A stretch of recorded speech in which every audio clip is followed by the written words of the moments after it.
Good morning, guys. Welcome back to another video. It is almost 11 p.m. It's my morning because, guys, this month I am on night shift. I'm on night shift for the next 3 weeks. The shifts are only 8 hours and then we have an extra hour to do charting. How did I prepare for tonight? Basically, I slept in kind of late and then I took a nap from 5 to 8. Probably not enough sleep, I'm not gonna lie, but I'm just gonna switch over tonight. I'll deal with the fatigue. It's kind of nice because we only have to do night shifts like once or twice a year. I'm just kind of getting it over with early. And yeah, I'm just excited. This is gonna be my first night in the ER. I already see somebody standing outside of the ambulance bay in a towel. So I'm gonna try to walk around that person. And yeah, let's go freaking see what's up, guys. Wish me luck. Yay, ER.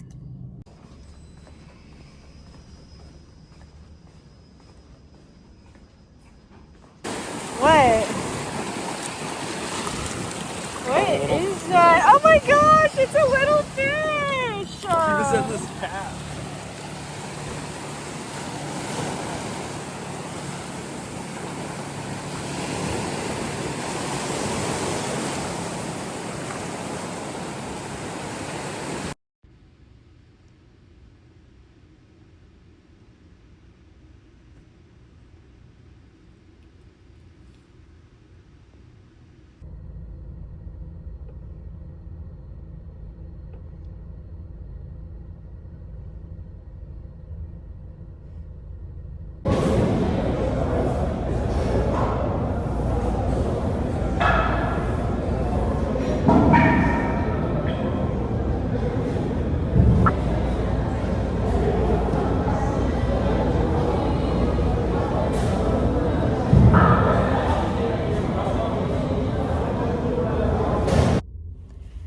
Good morning, guys. Okay, so I've been on night shift.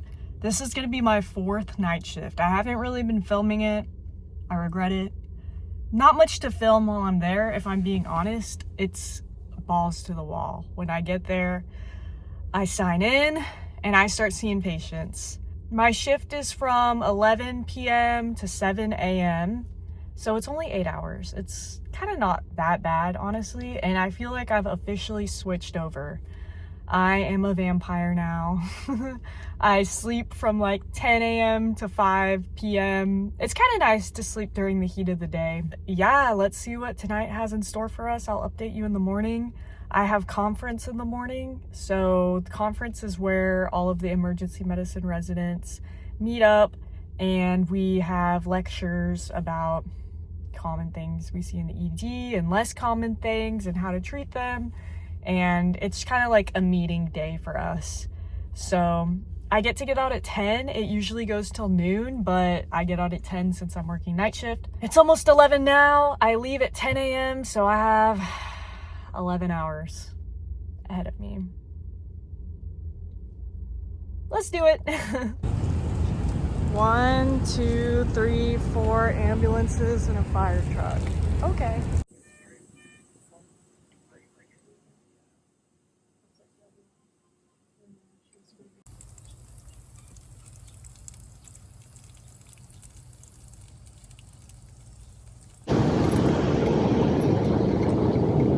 Okay, guys, it's 6 o'clock. My shift just finished. It was honestly a good shift. I had a lot of patients all night. I definitely was not bored. Let me try to think. I got to do a central line and it went really well. I like the vibe of the night shifts. They're really weird, but I like that. All right, so I just finished a night shift. And it was a good shift overall. I had a lady who broke her femur. That was pretty good. It was very obvious. Those are kind of fun because you can walk in and you see it, and then you do the x-ray, and then you have to admit them to the hospital. It's a very simple algorithm for those patients. Oh, and I got to do a nerve block on her too. basically inject lidocaine into her leg, but with a really long needle. It's called an iliacofascial nerve block. Iliacofascial nerve block. Or is it iliacofascial nerve block? I did a fascia iliaca nerve block. It helps with pain. Also, I got to intubate a patient. That was cool. He was having shortness of breath, couldn't breathe. He had a really low oxygen saturation, and so he was intubated by me. Now what I like to do after I work is I work out in my home gym. Starting another shift. And honestly, guys, I don't want to go today. Last night at like 4 a.m., a patient came in because a bug flew in their ear. Guys, bug in the ear. When those patients come in, you have to kind of drop everything you're doing and go help them because they are like freaking out, throwing up. Honestly, last night was good. Otherwise, I feel like I had a bunch of kind of quick fixes in a way, such as that bug. I was able to fix it and the patient had total relief and I sent her home. And then I had another patient with urinary retention and it was like put a Foley in him and he was great and he was able to go home. It's satisfying to be able to help somebody right then and there and get them on their way. Today's my day off. I am exercising. Obi and I are gonna go get dinner, and tonight we're gonna watch Titanic because I've been listening to this podcast about that Titanic submarine that imploded, and I'm very fascinated. I haven't seen the movie Titanic, and so I'm gonna watch it tonight. My cat says hello. What's up, y'all? I'm on my night shift. I'm about to go get some snacks. Let's see what they got. You know, the latest drama around here is that they took away our 24/7 convenience store. But they told us that the doctor's lounge should be stocked. We'll see about that.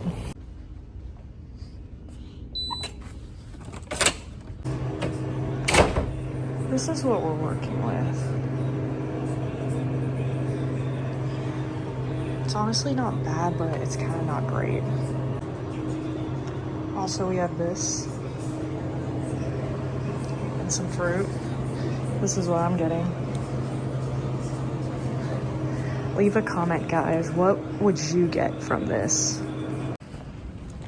This is my haul. They have these freaking zero sugar Cokes, but they don't have the diet Cokes like I like. See, this is what I like about night shift. Ain't nobody here. It's just me.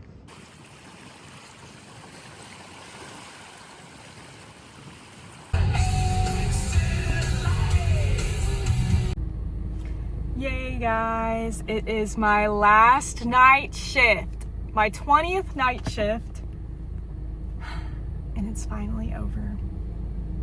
Well, no, wait, it's not over. I have to go do it, and then it'll be over. So, I figured, you know, I have a few minutes before I have to go in, so I just want to tell y'all, like, what is it that we do in the emergency room as the doctor? I come into work. There's already a team there working right now because ER works 24/7, so the day shift is there right now. We're going to go talk to day shift. They're going to tell us about all the patients that are still being worked up in the emergency room. They'll say, this is a sign out. That's what they're called. This patient is a sign out pending CAT scan, pending labs, pending transfer, whatever they still have to do. You say, this is a sign out pending so-and-so. Then you tell them about it. It's a 78-year-old male. He has abdominal pain, whatever. So then we'll take sign outs, and then I'll start to go see the new patients. Usually the upper level resident will see the sign outs and I'll take the new ones. So I'll go see, oh, we have a new one in this room. So I go in there. Sometimes I look at what they're here for before I go in, but sometimes I just will go straight in the room. I'll talk to them, say, hey, what's your name? That's how I always start.